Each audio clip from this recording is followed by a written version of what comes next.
এই দেশে যারা মাজার ভাঙছে, আক্রমণ করছে, যারা মন্দিরে যায় মাজার ভাঙে, যারা বলে রোজার পূজা সমান, এদের সাথে আমাদের কোনো সম্পর্ক, কারণ আমাদের শেকড় বড় মজবুত। মাজারওয়ালারা যারা মাজারে শুয়ে আছেন, তারা এই দেশে ইসলাম আনছে।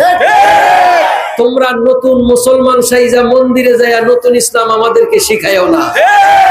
আমরা যে ইসলাম পেয়েছি এই দেশে ওলি আল্লাহদের হাত ধরে পেয়েছি।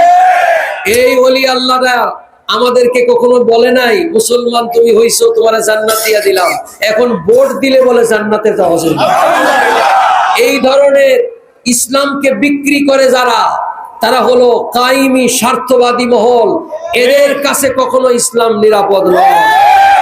এই দেশে লক্ষ লক্ষ ওলি আল্লাহর আশেকেরা আছে, আছে কি আছে না? এই দেশে অসংখ্য মাজার আছে।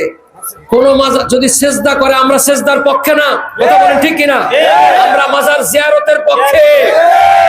তোমরা মাজার জিয়ারতের বিরুদ্ধে বলো, তোমরা মাজারের বিরুদ্ধে বলো ভাঙ্গো, আর মন্দিরে যাও। এটা কোন হাদিসে আছে?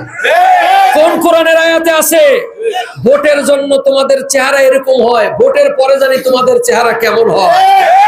আল্লাহ এদের থেকে আমাদের ঈমানকে হেফাজত রাখো। আল্লাহ আমাদের ঈমানকে হেফাজত করো। সামনে নির্বাচন, এটা আমাদের নীতি না। আমাদের দেশ বড় অশান্তিতে আছে।